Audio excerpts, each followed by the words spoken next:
Welcome to This Explainer. Okay, today we're diving into something I find absolutely fascinating, the Life Skills Lab. If you've ever banged your head against the wall trying to figure out how to actually teach tricky competencies like resilience, critical thinking, or emotional intelligence to 10 to 15-year-olds, well, you're going to love this. We're unpacking how 8 very specific activities use collaborative, international projects to make these vital life skills actually stick. Because, let's be real, the secret here is that these are not your standard worksheets. You know as well as I do, you can't just hand a teenager a multiple-choice quiz on empathy and expect them to magically become empathetic, right? Instead, these activities completely ditch traditional classroom theory. They swap it out for hands-on exercises that build real-world skills through tangible, shared digital products created with international partners. It's literally learning by doing together. So, our journey today spans 3 distinct phases. 1. Mastering the inner self. 2. Navigating challenges and failures. And 3. Building our shared future. Let's get right into it. Phase 1. Mastering the inner self. This is all about focusing on self-awareness and emotion. And we're kicking things off with metacognition. Literally, thinking about how you think.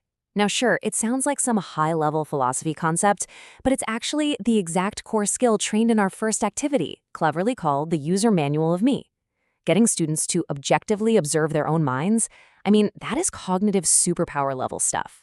So in this User Manual of Me, students map out their specific personal traits. They document what motivates them, what completely stresses them out, their academic and personal strengths, how they learn best, and, crucially, what support actually looks like for them.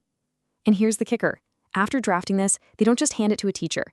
They exchange these manuals with international partners, give each other positive feedback, and ultimately combine the whole thing into a collaborative Canva ebook, beautifully titled, We Are Stronger Together. All right, moving right along to the second activity, Emotion Detectives. Let's look at how this builds emotional intelligence. You've got these mixed country teams, right? And they're handed short, fictional scenarios, maybe a bullying incident, exam stress, being excluded, or some kind of online drama. They have to work through 3 really clear steps. First, identify the exact emotions involved. Second, analyze the triggers. And third, propose healthy coping strategies. And the crucial point here is that emotional literacy actively reduces impulsive reactions. I love this. Neuroscience actually shows that the simple act of naming an emotion lowers the activation of the amygdala. Translation, words calm the brain. It's that simple.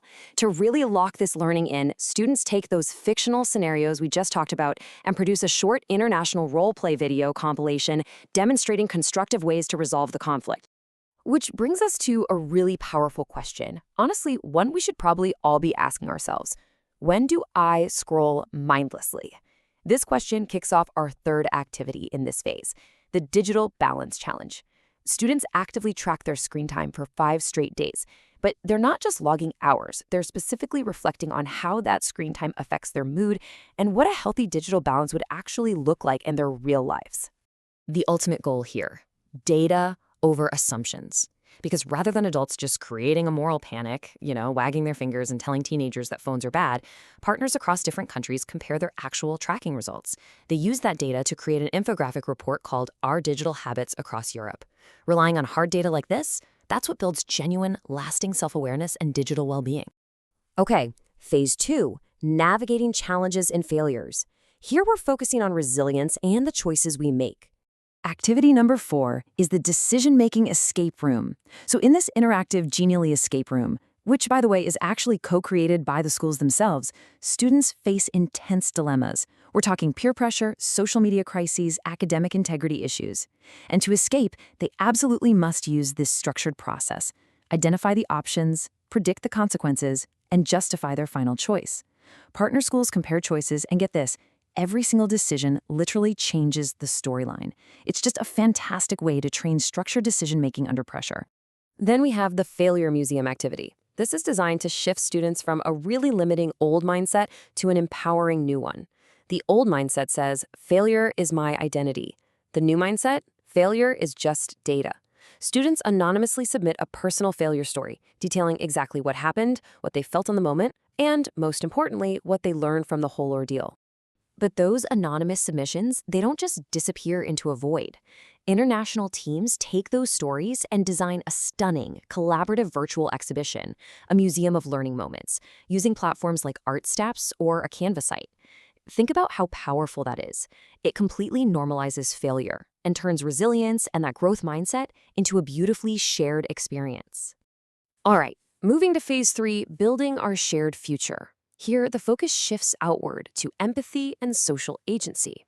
Activity number 6 is communication without borders. Students record these 1-minute videos answering deep questions like, what is respect in my culture, and how do we actually solve conflicts at school? Then, mixed groups analyze these videos to find the similarities and the differences. It leads to this incredible aha moment where students realize their values overlap way, way more than stereotypes might suggest. This effectively weakens prejudice and actually results in a shared digital charter called the Global Respect Code, which is signed by all the participants. What skills helped you most? This reflective question anchors activity number 7, the My Future Self interview, and it's an incredible exercise in goal setting and motivation. Students are tasked with writing and recording an interview, but the person they're interviewing, it's their future 25-year-old self. So here are the kinds of questions they ask that future self. What skills helped you most? What habits did you build? What mistake actually changed your path? International groups then compile these insights from all their interviews to identify the most common life skills. And then they turn those compiled insights into a fully collaborative podcast episode featuring audio clips from students in every single participating country. Finally, we reach our 8th activity, the Kindness Engineering Project. This one really hones in on initiative and social responsibility. Mixed teams use a very structured approach. First, the need. They identify a real school issue, like maybe a need for an inclusion week or some peer mentoring. Next, the plan. They design a small targeted kindness intervention. And finally, the impact. They document the results for an impact presentation. It teaches students such a vital lesson. Proactive agency absolutely beats complaining every time, and it all culminates in a shared digital gallery. And that brings us to our conclusion: skills built through shared action. Looking back at all of this, we can clearly see that these essential competencies, they just aren't built through dry lectures. Think about the tangible products these 10 to 15-year-olds are actually building out there. Canva ebooks, virtual exhibitions, student-led podcasts, interactive escape rooms, and impact presentations. The main takeaway for us is crystal clear. Treating subjective, internal experiences objectively with data and combining that with collaborative creation, that is the absolute key to unlocking true personal growth. Which leaves us with one final thought, really drawing on that resilient mindset we looked at today. If failure is just data, what experiment will you run tomorrow? Thank you so much for joining me for this explainer. I really hope this empowers you to bring these collaborative frameworks into your own classrooms, or hey, even your personal lives.